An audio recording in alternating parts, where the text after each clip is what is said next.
Krishnan, I came in from Jordan today, and as you found on the road from Lebanon, it was peaceful. The rebels on the checkpoints, if we can still call them rebels, fighters, were quite calm, they were quite kind, they were happy to see us. But what people in Damascus have been talking about are these Israeli airstrikes. I was speaking to some who said the noise last night was absolutely terrifying. And Israel has carried out more than 300 airstrikes since the Assad government fell. And then also up in the northeast, the Turks have also been bombing, presumably what they see as Kurdish targets, because they're worried about the Kurds getting more power and that spilling over into Turkey. So what we can see is people here are calling it a revolution. People here that I've been speaking to are happy about what's going on. But what happens here in Syria doesn't stay in Syria. From across the water, Syrians could see and film the Israeli strikes that destroyed their country's naval fleet. The Israeli defense minister said they were only acting to protect Israel's borders, although the port of Latakia is 650 kilometers from Tel Aviv. Israel hit a weapons site in Damascus too. Smoke was still rising as we drove towards it this afternoon. Israel bombed this place 3 times overnight. It's called the Scientific Research Center. That's a euphemism. It was a weapons development facility. What people I've been speaking to say is that they know there used to be chemical weapons there. We don't know if there still were. Israel has also seized a strip of territory on the border, causing anger and resentment. A group of people I met told me they believed that Israel, the US and Britain had supported Assad and now wanted to deprive the new government of his military assets. Earlier on the road from Jordan, we saw remnants of Syria's military, an army that once dared to attack Israel, but in recent years a hollowed-out force busy repressing the Syrian people. There obviously was a battle here. There are bullet casings all over the ground. So Assad's forces did put up something of a fight in this place. But in the end, they just abandoned their tanks and fled, as they did everywhere. Rebels manning the checkpoints said they weren't worried about escaped soldiers. هلا في منهم متخبي بالبيوت موجود هنا بس شو طبعا ضمن السلام تسليم السلاح وإذا كان عليه أي شيء سيقوم محاسبته. As the fighters established control, a caretaker prime minister said former ministers had handed over institutions and files. This means there will be a Syrian government that will handle these files and manage the business during a transitional period, God willing, that may end on March the 1st. The General Command has tasked us with running the transitional government until March the 1st, 2025. Around Umayyad Square in Damascus, we found people still celebrating 2 days after the fall of the dictator. Tell me, how are you feeling today? I'm feeling so happy. Finally, we are free here.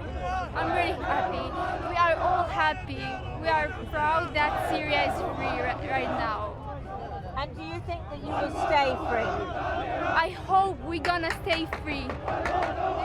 Do you trust al-Julani and these rebels? Yeah, actually, yeah, for sure. I trust that people because they do the revolution. They sacrifice for this country. Even I have maybe different thinking with them, but they did a lot and they deserve to be a part of the new government. Celebratory gunfire, so much hope and so much peril. All people here care about is that the hated dictator is gone.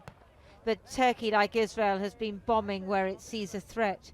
Neighbouring governments are asserting their interests and fearing that the freedom these people crave will turn to chaos and spill over Syria's borders.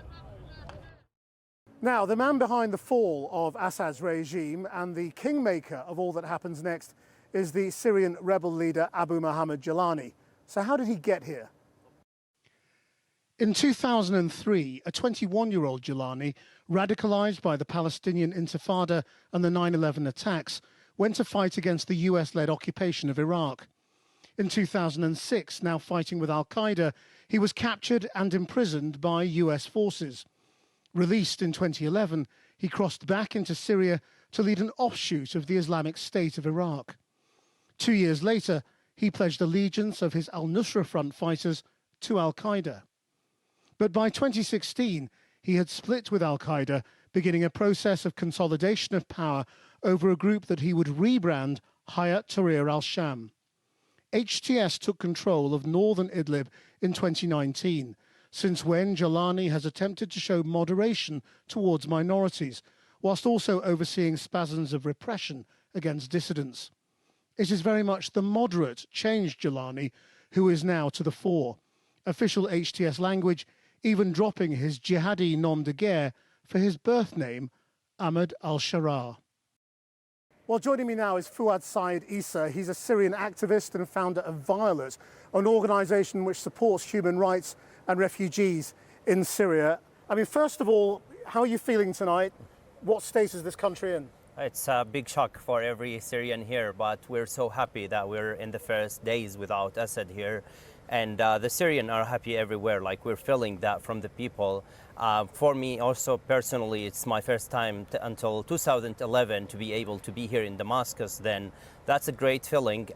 We were trying all the time to continue and following the humanitarian needs around and during these 10 days, and we were doing our best, but the things like could be better in the next days, and this is what the people telling us.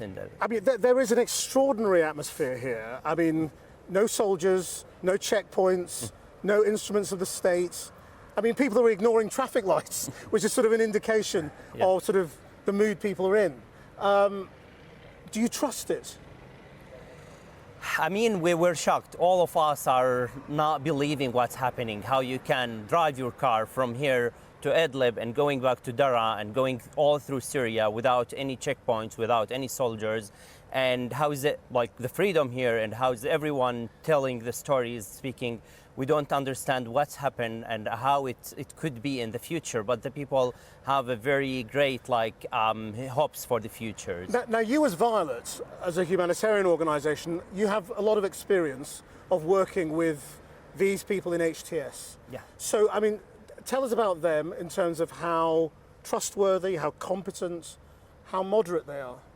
I think there is a huge changing in their also mindset during the last 3 years, and how we find the things happening here in Damascus is so different from what we see before in Idlib and other places. Now they are acting in very well way, as we are see we have a full freedom as a humanitarian organization to work on the ground, to do our response, and also to work with the people. And we're still there is some worries from the people on what could happen in the future, how the things going, and also especially with the services, because all the government falling down now, and now we need to look for our future. But in general, the people feeling comfortable, and we are in Violet trying also to expand our services in whole of Syria. But this is also very fragile, isn't it? I mean, our correspondents have been, reporting a very febrile atmosphere and a lot of anger, particularly around the prison and the whole question of prisoners, and real fury amongst the people affected by that. Yeah. I mean, do you think that will turn into something bigger? I'm not sure what will happen, but I mean, as a humanitarian organization, we are trying all the time to focus on how we can be, able to work with Syria and to support them, and how all of those refugees could be back to their home, and that were happening now. The people are coming from all the borders, from Turkey, Lebanon, and other places to just arrive to their cities, and that's what the matter for us. Now, what about the bombing by Israel? I mean, they say that this is responsible bombing, that this is the taking out of chemical weapons stores, of any weapons of mass destruction that could be used by extremists, either against Israel or Western targets. I mean, what do you make of that explanation, and how do people here feel about it? I mean, that's unfortunately a crime against the Syrian people when you destroyed all of the services and things in Syria, but the militaries also as well. But in the end, I mean, the people are not so much interested in that, to be honest, because they are feeling somehow, I mean, unless the people in Idlib and the other were all the time just thinking about the bombing coming to them as a humanitarian people, the normal life. Now it's a different story. Then the normal civilians are not just, I mean, so connected with that, and there is no that much like communication about these things. And what can you tell us about the new Prime Minister? Do you know anything about him? The Prime Minister were working in Idlib in the last 2 years unless, and we worked like we were coordinating in the area of their control, and they were like helping us, especially the last 2 years. In the beginning, they were struggling with this government for humanitarian organizations sometimes, but the last 2 years were great to Idlib and to the area. They were working to develop the area, and they were supporting the humanitarian organization. But and do you believe they will help the whole country, or just the people from their community? We do hope so, like, because the acting, how they are act now in Damascus, how they are trying to do the work. Today we were in many places in Syria as a violet. We were in Latakia, we were in Tartus and the other cities where that was like something unbelievable to have someone from Idlib helping the people in this area. We were all the days, our teams were just distributing the breads and helping the people, and that was with accepting from this government. They were saying that no problem, go and help the people and the need, I mean, in everywhere in Syria. And that's somehow giving us the hope that Syria will be back for all Syrians, and they will act as we hope, as a Syrian, and also they will have international relation in better way with the other governments, especially the governments who were supporting the Syrians, the humanitarian also organization during all of these years. Fuad Saidi, thank you very much indeed. Thank you. Well, the leader of HTS has vowed to pursue officials responsible for torture and war crimes during Assad's violent regime. Saydnaya prison just outside Damascus has become a byword for the brutality meted out by his enforcers. When the Syrian government collapsed, families of those detained rushed there in the hope of being reunited with loved ones. But as rescue workers end their search, many families remain in limbo tonight. Our Foreign Affairs correspondent Porrick O'Brien joins me now. Porrick.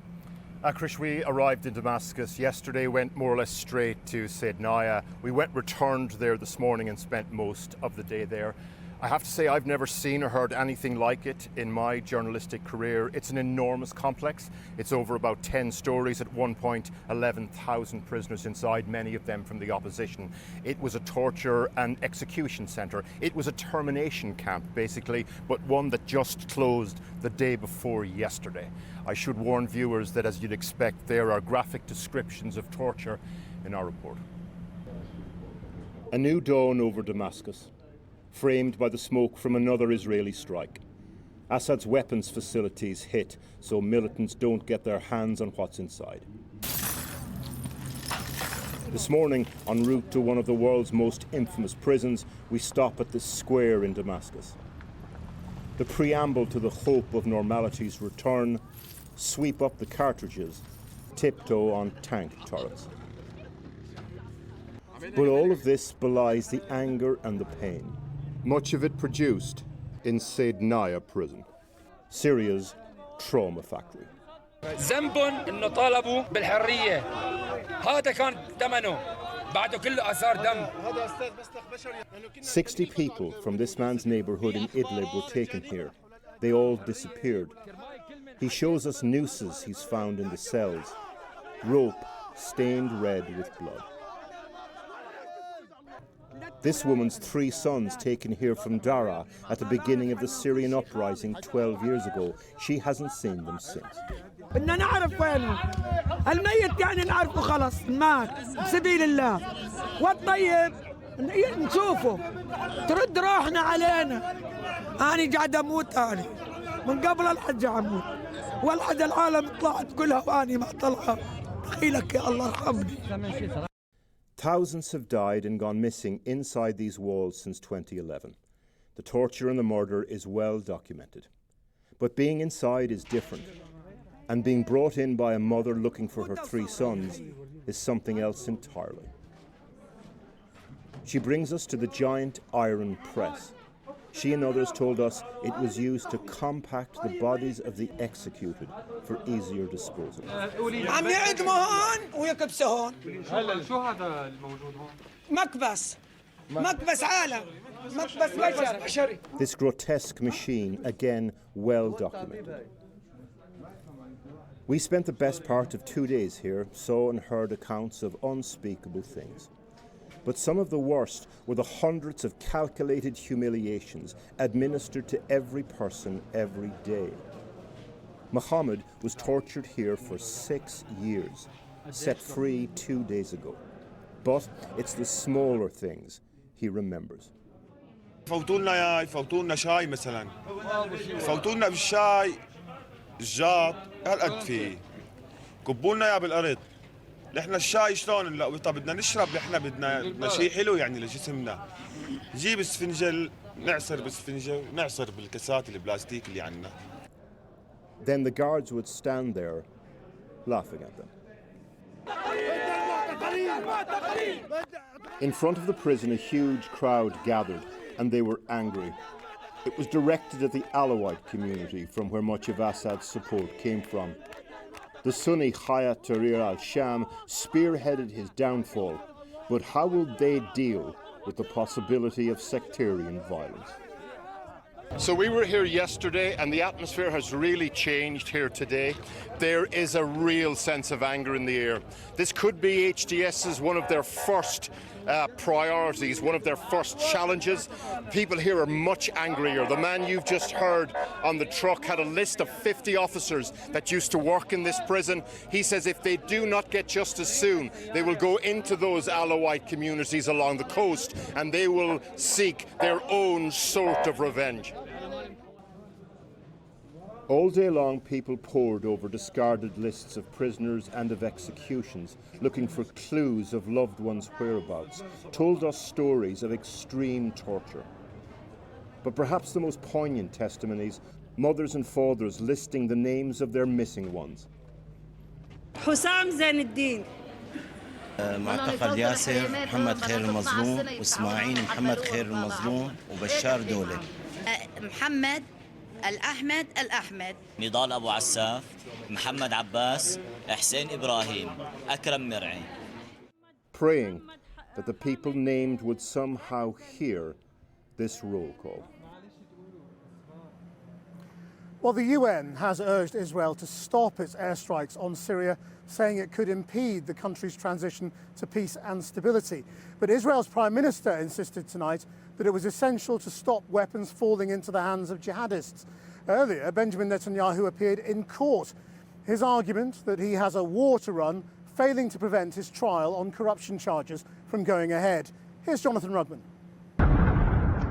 With the Syrian dictator's downfall, Israel has seized its moment, with hundreds of airstrikes in the last few days.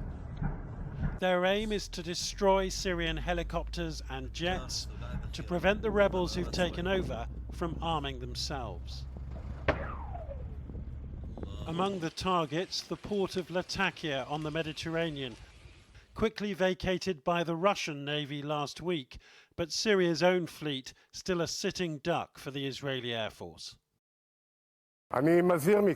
From here, I warn the rebel leaders in Syria. Whoever follows Assad's path will end up like Assad. We will not allow an extreme Islamic terrorist entity to act against Israel. We are continuing to see Israeli movements and bombardments into Syrian territory. This needs to stop. This is extremely important. Israeli paratroopers have also advanced beyond the Golan Heights they captured from Syria over 50 years ago into what they're now calling a sterile defensive zone, though who knows how long they will stay. The Israelis inadvertently helped topple President Assad through their attacks on his Iranian and Hezbollah allies. Now they say they're not meddling in the country's future, even if to some it might look that way.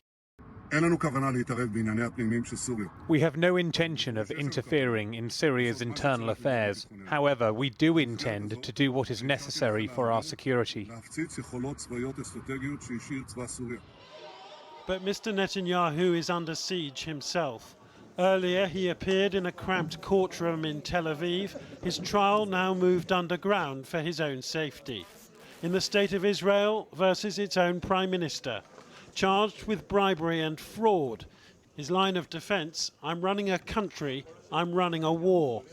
His trial began 4 years ago, and his lawyers have been battling to delay this first appearance. And it's a trial which forced him out of power and then into coalition with Israel's far right. These latest airstrikes on Syria may help keep that coalition together and the Prime Minister in office, even though he says it's to stop weapons falling into the hands of jihadists who might help Iran and attack Israel. Neither of which seems likely, given that the Iranians backed Assad and that Israel is the least of Syria's problems right now. Well, the Israeli government spokesperson David Mencer joins us now live from Tel Aviv. Thank you for joining us. When you say that you're trying to stop weapons getting into the hands of jihadists, who do you mean? Do you mean HTS, who are now in control of this country? Thank you for having me on, Christian. Nothing would make us happier in Israel to have a peaceful border and peaceful relationships with our neighbours in Syria. We hope that does indeed come to pass with whatever the leadership takes place or if it forms in Syria. But we simply do not have the luxury of waiting to see what happens, as you do in London. This is our neighbourhood. In Israel, we've got to do what we need to do to protect ourselves. We can't have jihadis embedding themselves on our northern border and chemical weapons in the hand of jihadis. We hope that they are these moderate jihadis that we're all hearing about. Chemical weapons in their hands is simply not a good idea. So we're taking care of them. This is all preemptive, isn't it? I mean, they're not attacking you as things stand. They're not attacking you. They're not advancing towards you. And the question is who you mean. You know, do you mean the likely government of the new Syria?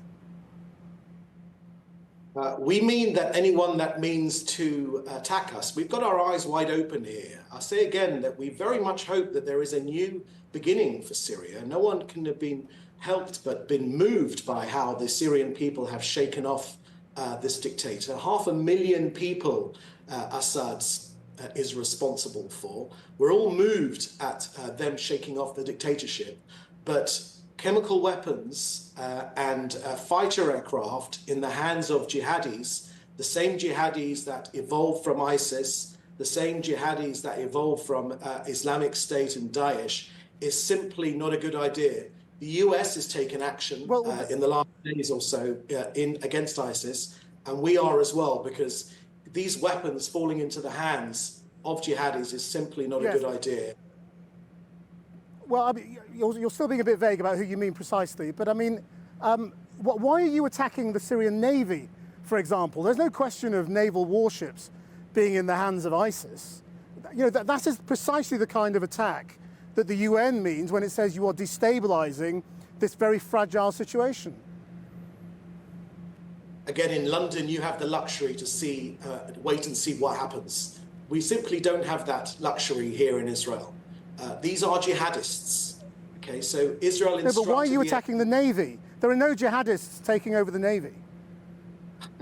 So I'm not sure what you mean. If there is a jihadist regime taking control in Syria, or if Iran... So you do mean to attack the new government here? So all you're saying about how exciting it is, you mean the government here, HTS. That's what you're trying to attack. We're protecting ourselves against jihadis. The new government doesn't need chemical weapons. It doesn't need fighter jets right now. It needs to rebuild a life for the future of its own citizens. We want that to be a peaceful future on our northern border. We simply don't have the luxury. After the October the 7th massacres, these are jihadis which praised those massacres. They want to emulate them. Some of them do. So, you know, you in London can wait and see what happens. We here in Israel don't have that luxury. We will defend ourselves. We're taking these pieces off the chessboard. I mean, I'm actually speaking to you from Damascus rather than London, but of course a lot of people here will also say, well, who are you to talk about weapons of mass destruction or fearsome weapons, given the kinds of weapons you've been using on Palestinians in Gaza? We've been engaged in a war against Hamas, not against Gazans. We've tried our hardest to get Gazans out of harm's way. We're close to finishing off Hamas. That's one of the reasons why Iran has been exposed. They are weakened, which is why the rebel groups have managed to take control in Syria. We hope this is a new beginning for Syria. We're desperate for good relations with our neighbors. But if that does not come to pass, then we must have ourselves protected. We cannot have jihadists on our border which seek to replay again the October 7th massacre. It won't happen again. I mean, you know, bombing your neighbors is not the best way to find good relations with them, is it? So, Krishnan, you're a little bit obsessed with Israel, if I may say so. We've made very, very clear what our intentions are. Well, you're the Israeli spokesman. That's why I'm asking you about Israel's policies. And I'm giving you our policy. Our policy is, number one, we want peaceful relations. Number two, our neighbors don't need chemical weapons. They simply don't need them. David Benson, we must leave it there. Thank you very much indeed. Let's go to Kieran now in Leeds. Now, a vital question in the future of Syria is what happens now to the millions of refugees who escaped to neighbouring countries and, of course, to Europe. After the uprisings of 2011 and the violent crackdown of the Assad regime in the years that followed, backed by brutal Russian airstrikes, at least 7 million Syrians, more than a quarter that of Syria's population, fled the country. A refugee crisis that's had far-reaching international consequences, nowhere more so than Syria's neighbours. Turkey has welcomed more Syrian refugees than any country, 3.1 million according to the latest UN figures. Then comes Lebanon with an estimated 1.5 million Syrian refugees. Then we come to Europe. Remember in 2015, Angela Merkel said, we can do this. And Germany is home to the third most refugees and asylum seekers from Syria, 781,000 there. Now, these are the figures as of earlier this year, and they don't include refugees who went on to become citizens of their host country, whether Germany or anywhere else. So the actual numbers will be higher. What about the UK then? Well, the UK is 14th on that particular UN list. Thousands have become British citizens, but in mid-2024 there were 17,000 Syrian refugees and another 6,000 people actively seeking asylum, so waiting, in other words. And yesterday, the UK government announced it has now suspended processing those asylum claims from Syria. And it's not alone. All these European countries also suspending claims, including Germany, France, Italy and Greece, leaving tens of thousands of people potentially in limbo. Spain, though, is not suspending asylum applications for now, while Austria has gone further. Ministers there telling the media they are preparing a deportation programme for Syrians without giving much further detail. Now, what happens next then depends a lot on the actions of HTS, Hayat Tahrir al-Sham, in Syria, the new force in Damascus. They are considered a terrorist group by the UN Security Council and many governments, including the US and the UK. Now, that's a clear obstacle for governments who are thinking about their approach. But with most Syrian refugees, as we heard, in neighbouring countries, there's the potential for huge movements of people back to Syria, whatever governments in Europe decide. So what should happen now to the millions of Syrian refugees who escaped to Europe and other countries? David Miliband is head of the International Rescue Committee and former British Foreign Secretary, of course. He joins me now from New York. Syria must have been your biggest challenge over the last decade. What should happen now to the millions of people who are spread out around the world? Hi, Krishnan. Good to be with you. Syria has been on our emergency watch list for the last 13 years since the civil war began. We've never fallen for the argument over the last 3 or 4 years that the war was somehow over. And we have about 850 International Rescue Committee staff who are working, 450 of them in the northwest of Syria, where the HTS was one of the large organizations in control, another 400 in the northeast of the country. I think that the most important thing for people to understand is that the vast majority of Syrians who your colleague has just described, whether they're in the Middle East or they're in Europe, and we work in Jordan and Lebanon as well as in the UK and Germany, the vast majority of the Syrian refugees do want to go home. They still talk about their homeland being Syria, but they were too scared to do so. And we've always argued that no one should be deported until it was both safe for them to go home and they wanted to go home. And I think that you'll see large numbers of Syrians looking very carefully at what's happening. Those who are mobile, especially those who are individuals, maybe their kids have grown up and are no longer at school, they'll be the first to think about going back. The imperative, I think, though, is that this be voluntary, because with compulsory deportations to a place that people don't think is yet safe, we're going to end up in an even bigger mess than we are at the moment. So are you disappointed to see European countries, including Britain, pausing their decisions on asylum, when after all people must still be afraid for their futures? Well, I think you can understand why it's impossible for an asylum determination to be made at the moment, because an asylum determination has to establish whether or not it's safe to go home. Everyone is waiting to see how the Syrian situation develops. I know from our own teams on the ground that they've been working in a very coherent and disciplined way in the northwest of the country over the last 12 years or so. They've been able to cooperate with the authorities. Civil authorities were established in the northwest of the country so that there was no issue to do with terrorist designation. We worked alongside the civilian authorities in the northwest of the country. So there's a track record there of an established presence that was able to govern that part of the territory. Obviously, the northeast of Syria is a very different kettle of fish. It's Kurdish area of Syria. I think it's reasonable that European countries are saying, we want to see the opportunity grasped. We're not able to make a determination now, but I think it's very important they stick with the idea that returns need to be voluntary. In our experience, there's a lot of Syrians who've already gone back, including from Lebanon. That started about 6 weeks ago, actually, but it's picked up recently, because I think many Syrians, often with attachments to local civil society organizations that still exist within Syria, want to make the most of the opportunity that's been created. Right, but many of their homes remain destroyed. I mean, there is terrible devastation right across this country still, and cities like Homs and Hama have not been rebuilt since they were smashed up by the regime during the war. Do you think the outside world now is going to have to help Syria rebuild, and that means engaging potentially with HTS if they become a big part of the new stable government? Well, the short answer to that is yes.